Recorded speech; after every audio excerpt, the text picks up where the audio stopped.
Hi, I'm Claire, and this is my career passport. But to understand what university has meant to me, it's important to understand a little bit of history and what has shaped me as a person. If you'd have asked me to deliver this speech 7 years ago, it would have been a completely different speech. I never thought that I'd stay in one place long enough not to live out of a suitcase, let alone know the direction I would like to head in. That's because 5 years ago, I worked in ski fields, bars, any seasonal work I could get my hands on, and because of that, I moved countries every 4 to 6 months. I moved to Australia at 18 with $490, seeking an adventurous experience. I knew no one in Australia, and as proved by the fact that I moved to Brisbane for the beach, knew nothing about it.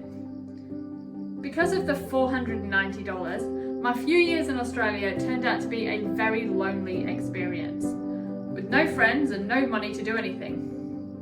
Overcoming these challenges, my journey led me through diverse roles in many countries. I realised that what I needed was actually progression. So, determined to progress, I settled in Perth, joined Travel Money Oz and advanced to team leader. Pursuing a passion for organisational development, I started university, switching to a commerce double major in human resources and marketing. My journey has equipped me with the ability to navigate uncertainty while maintaining a positive and solution-orientated mindset. Enrolling at Curtin University as a mature student at 29 was a significant decision. Initially, I couldn't access HECS, so I used my savings to fund my first year while awaiting my citizenship. This financial decision motivated me to succeed, but looking back, I didn't quite grasp the magnitude of the undertaking at the time that I undertook it. Because honestly, if I'd been fully aware at the time of the sacrifices, energy, determination and adaptability it has taken to get to where I am now, I may never have started. But am I glad that I did? Whilst the sacrifices were the same that many undertake every day, it's the build-up of those little sacrifices over time that take their toll. For me, this was the balancing act between maintaining a career focus and job, my financial obligations, and my time obligations to those who I love. But without their support, I wouldn't have made it through my degree. So starting at the beginning, my first semester at March, I felt a little tired. It was a wet March. Nah, only joking. Here's a timeline of my highlights and lowlights to speed things.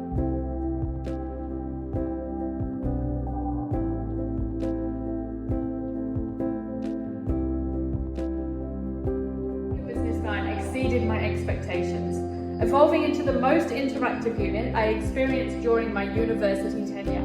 The interactivity served as a valuable contrast from the demands work, uni and home life were putting on me, offering me a rare opportunity to reflect on my university journey. For me, the unit's standout takeaway was the Gaddy pitch format, a succinct and effective way to pitch yourself, a business, really anything you want. And once I learnt it, just like that, it was everywhere I turned.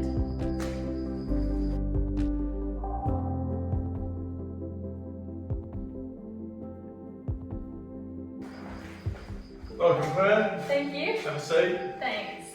Nice to meet you. And you, yeah. Thanks for coming in to answer some questions about the employability tool today. Your answers are going to help us in the future to improve the tool, okay? Great. I have taken some notes as well. Okay, great, yeah. So firstly, I'd like to start with what do you like about the tool? Unlike traditional career tools that I find focus on a singular industry or job, the 6 literacies for life really take into account your goals and aspirations, and that's something I've really struggled to take into account when deciding my career in the future. When did you first take the quiz? Oh, let me think. I initially took it in my first semester at uni in a unit called Strategic Career Design. Okay, and how did you score? I excelled in occupational literacy, I remember that. I kind of expected that due to my extensive experience compared to my peers in work experience. Yeah. And my weakest spot was in rhetorical literacy, and that really highlighted a gap in my skill set. Okay, and have you taken the test again since then? I have. I've revisited it recently Right. in a unit called Enhancing Your Business Mind. Okay, and how did you score this time? Still occupational literacy was highest, but I found that my rhetorical literacy has really improved. Why do you think that is? Honestly, it took some reflection, but I think that I understand why now. In my previous work experience that I mentioned earlier, I tended to multitask a lot. I was often in a dynamic environment, but I never really worked towards any strict deadlines, and I didn't achieve big goals over time. Honestly, I think university is really the first time I've had to do that. So that skill set has really grown throughout those 4 years. And now I consider it a really valuable skill that I can take as I transition into my career in HR. Great. Well, I'm glad the tool could be of use, and thanks for coming in today. Really appreciate your input. Amazing. That's great. Thank you. All right.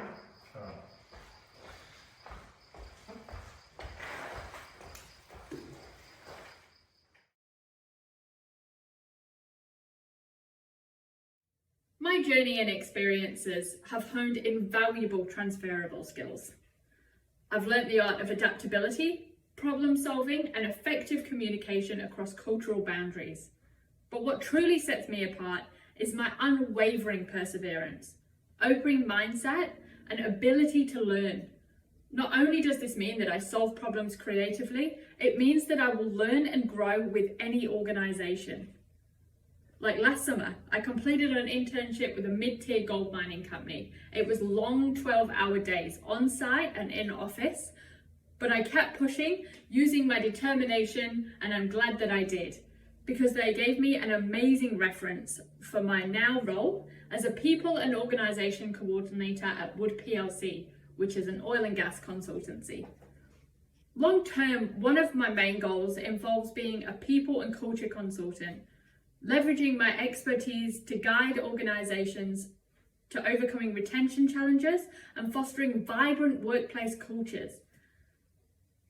But for now, I'm just glad that I didn't only find a role in my field, I found an organisational fit that shares my passion for growth, thrives on finding innovative solutions, and is large enough to have the resources to do so. After all, I've seen the power of amazing workplace cultures. When you work seasonal roles, your workplace becomes your family. Finally, I would like to extend a message to my future self, and I've come in here so that it's just me and you. You might be on a straighter path now, but don't forget all the people and memories or experiences and lessons your convoluted past taught you. It has been invaluable in shaping who you are. Remember who you are. Remember that university taught you that your unique abilities matter. So don't default to a yes when presented with opportunity. Take the time to slow down and consider if it is something you truly want. But make sure that you work towards what you do want. And I know that you might feel obligated to take a certain path because of the time, effort, and money you've invested in university. But don't forget, your university degree might help you in different ways, often unexpected. So stay open-minded. Do something every day that sparks some small joy. It doesn't have to be work. And remember the words of your favourite comic. Advocate passionate dedication to the pursuit of short-term goals. Be micro-ambitious. Put your head down and work with pride on whatever is in front of you. You never know where you might end up. Just be aware the next worthy pursuit will probably appear in your periphery.